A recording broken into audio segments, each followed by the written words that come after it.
36-year-old Barry Augustine of Lattock Road became the island's 10th homicide victim for the year. Augustine was found lifeless in a drain along the main Mon Road on Sunday 4 February. 31-year-old Ryan Henry's life also came to a violent end on the same day. His death left Marshall residents calling for a concerted effort to address the gun violence that appeared to be spiraling out of control.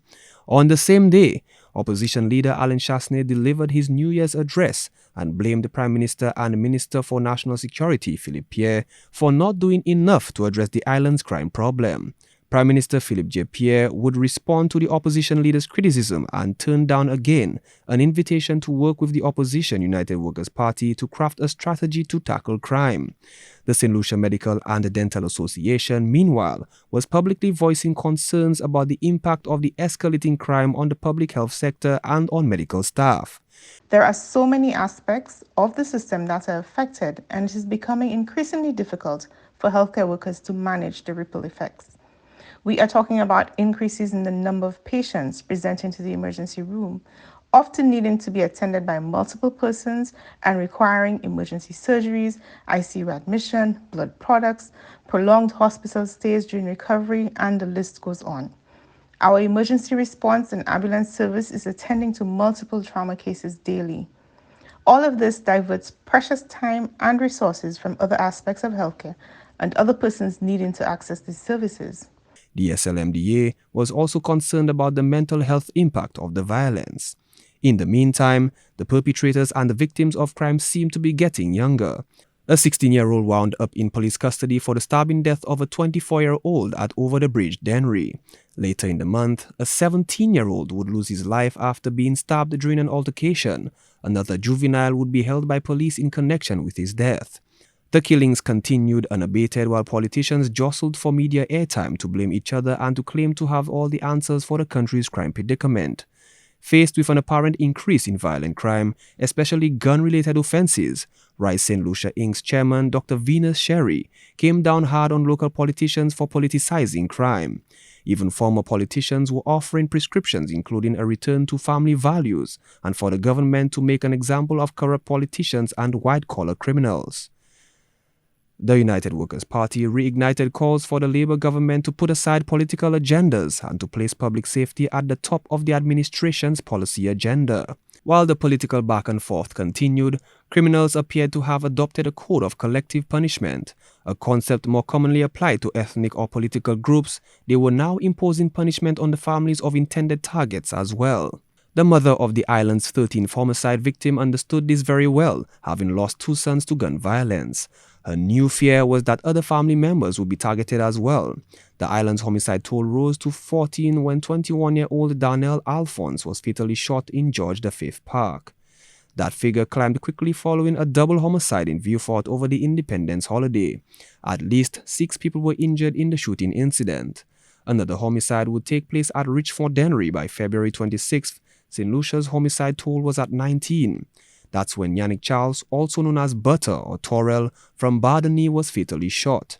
Acting Prime Minister Dr. Ernest Hilaire sent a strong message to the criminals that the country would not surrender in the face of their reign of terror, but apparently nobody was listening.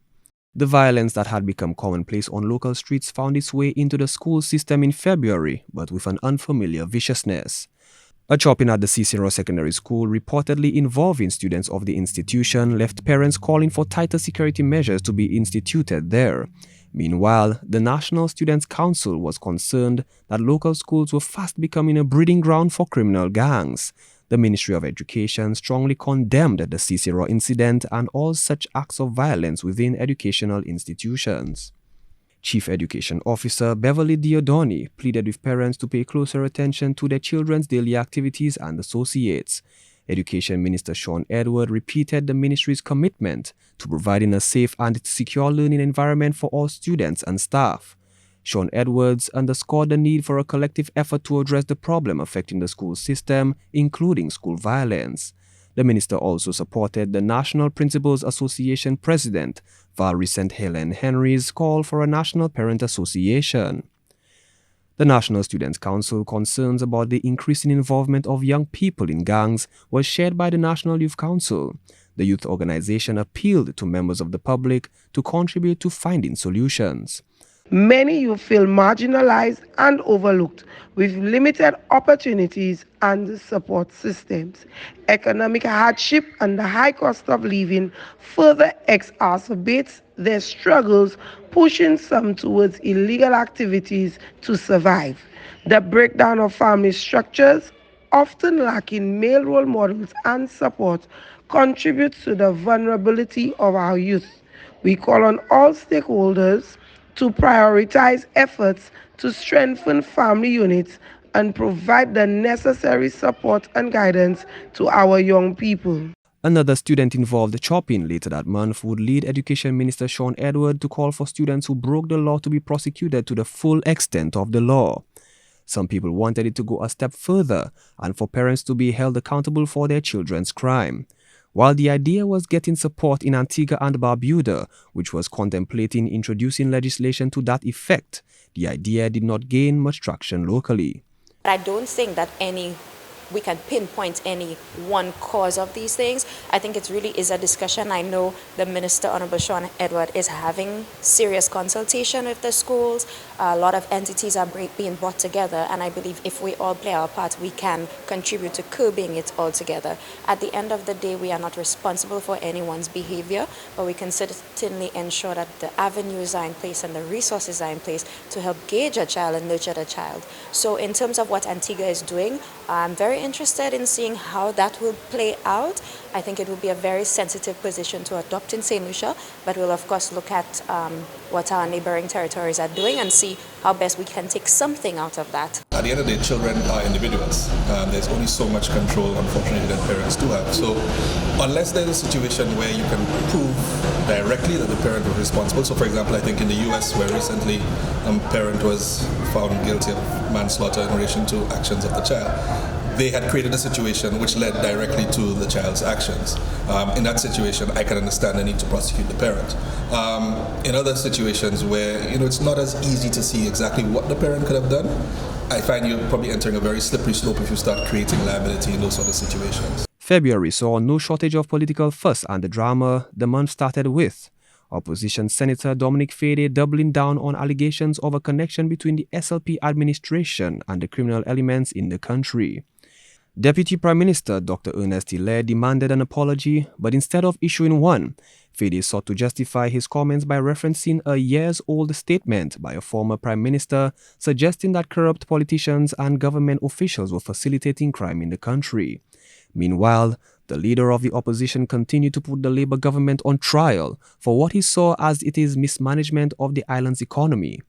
In the face of increasing global cries, he said the Labour government was devoid of ideas to stimulate the local economy. Instead, it had resorted to increasing taxes and in so doing, introducing more hardship to the very citizens it has vowed to put first. Alain Chastanet also challenged Philippe J. Pierre administration to be transparent about the true reasons for implementing its health and citizen security levy. It was a blatant lie.